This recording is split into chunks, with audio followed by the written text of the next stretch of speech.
है, यहाँ इंफ्रास्ट्रक्चर की ही इतना कमी है जो बाढ़ को जो है, बाढ़ का जो बहाव है, कटाव उसको सरकार नहीं रोक पाती। जनता के सामने ज़रूर वादा करते हैं कि अगर मेरी सरकार बनी और मेरी सरकार आई तो हम लोग इसको आस्ते आस्ते इस रिश्वतखोरी को हम लोग सफाया करें। नमस्कार, आप देख रहे हैं जेके न्यूज और हमारे साथ में अभी जिला महिला अध्यक्ष हैं। मैम, जेके न्यूज चैनल में आपका स्वागत है। बहुत बहुत धन्यवाद आपका। मैम, जैसा कि समेली प्रखंड में महिलाओं का भागीदारी कम देखा जा रहा है, मैम इसके लिए आपके पास क्या प्लान है? देखिए, महिलाओं का भागीदारी ऐसी बात नहीं है कि किसी भी डिपार्टमेंट में कम है।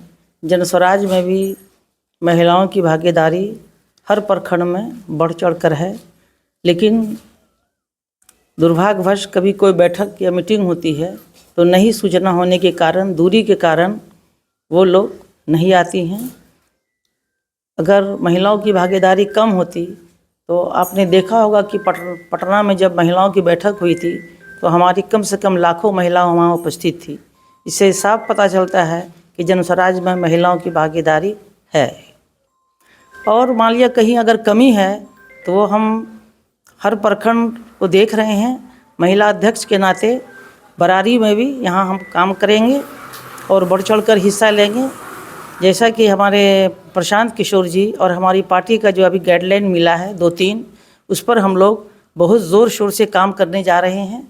सबसे पहला काम तो सरकार ने गरीब गुरबा, आम SC ST की महिलाओं को या पुरुष को जो झूठा वादा किया है और ठगने का काम किया है और ये बेचारी भोली भाली जनता को लोग गुमराह कर रहे हैं, उस पर हम लोग फोकस देंगे।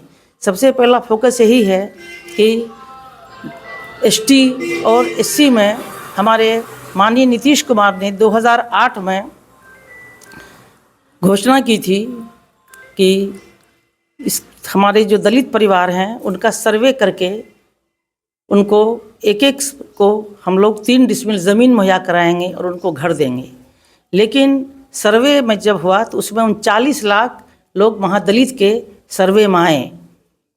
ऑफिशियल वेबसाइट ये बता रहा था कि सर्वे में 39 लोग सर्वे में आए, लेकिन आज तक इतना अरसा के बाद भी सरकार ने उन दलित परिवार को कुल 1,02,40,000 3 डिसमिल ज़मीन आवंटित किया। अब बताइए, जहाँ 39 लाख परिवार थे वहाँ सिर्फ 2.5 लाख परिवार को ज़मीन उपलब्ध कराई गई, जिसमें 1,20,000 दलित के ऐसे परिवार हैं जिनको आज तक भी ज़मीन उनके कब्ज़े में नहीं है। वो ज़मीन उनके कब्ज़े में नहीं है। तो ये बताइए, ये सरकार जो है क्या ये हमारे को ये झूठा वादा और गरीब गुरबा को ये ठगने का काम ही नहीं किया जा रहा है। इसलिए हम लोग इस पर भी आपके धरना प्रदर्शन के लिए असेंबली में हम लोग बहुत ज़ोर शोर से यहाँ काम करेंगे और करोड़ों के हस्ताक्षर से यहाँ असेंबली में धरना दिया जाएगा और सरकार से इस हम लोग पूछेंगे कि बताइए, आपने वादा किया था तो आज तक इन गरीबों को क्यों धोखा दिया, जो आज तक वादा इनका पूरा नहीं हुआ। तो बरारी विधानसभा में मैम अगर जनस्वराज की तरफ से अगर महिला उम्मीदवार रखा जाए, जबकि बरारी विधानसभा जो है भ्रष्टाचार में लिप्त है और ये कटाव क्षेत्र है, तो इसके लिए इस पे आप क्या कहिएगा?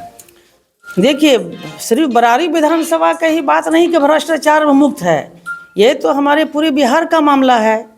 जैसी व्यवस्था होती है वैसे प्रशासन होता है, वैसा हमारे समझ लीजिए कि व्यवस्थापक होते हैं। तो जैसी व्यवस्था है तो वही वैसे व्यवस्थापक है। आप किसी भी ऑफिस में चले जाइए तो हालात तो बद से बदतर है ही है।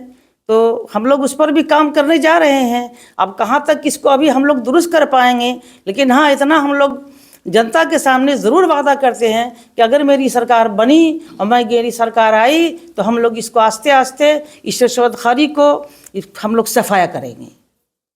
इसलिए जन स्वराज में अच्छे लोग आ रहे हैं, ईमानदार लोग आ रहे हैं। और आप यकीन जानिए कि जब राजा ईमानदार होगा तो प्रजा या और भी कोई लोग ईमानदार आहिस्ता आहिस्ता हो ही जाते हैं। और ये क्षेत्र जो है बाढ़ और जो है बाढ़ पानी से कटाव से जो है पीड़ित रहते हैं, बराबर जो है लोगों का खेत जमीन घर कटते रहते हैं। देखिए, अगर हमारी सरकार इस पर ध्यान देती तो ऐसी बात नहीं है। यहाँ इंफ्रास्ट्रक्चर की ही इतना कमी है, जो बाढ़ को जो है, बाढ़ का जो बहाव है, कटाव, उसको सरकार नहीं रोक पाती है।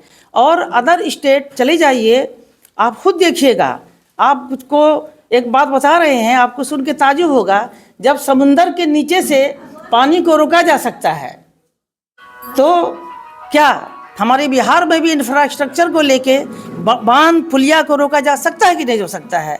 लेकिन ये हमारी सरकार जो है, ये बाढ़ को एक अपना समझ लीजिए, सरकार को क्या कहिए, आम जो अफसर हैं वो खाने कमाने का धंधा बना लिए हैं।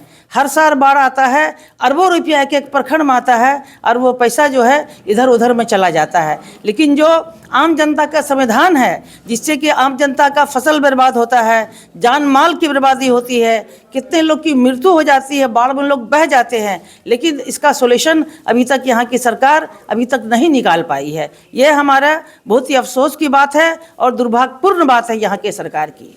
इसलिए हम लोग जन स्वराज हर पहलू पर ए से जेड तक जो है, इसके हम लोग जो है बना रहे हैं सूची। और सबसे बड़ी बात है कि जब जन स्वराज की सरकार आएगी, तो यह बहुत बड़ी बात है कि ये जो कार्य योजना बनेगा, तो वो सरकार के द्वारा नहीं बनेगा, ये कार्य योजना हमारी आम जनता बनाएगी।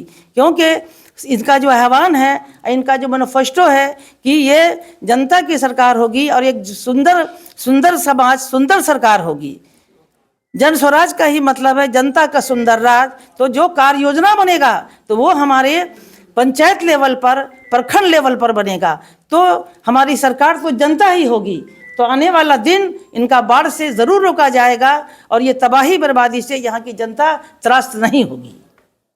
नाम सर, नाम मैम? नाम हमारा सैयदा नुसरत मंजूर, महिला अध्यक्ष जन स्वराज कटिहार। तो आप इसी तरह का वीडियो देखने के लिए मेरे चैनल को सब्सक्राइब करें, लाइक करें, शेयर करें। नमस्कार।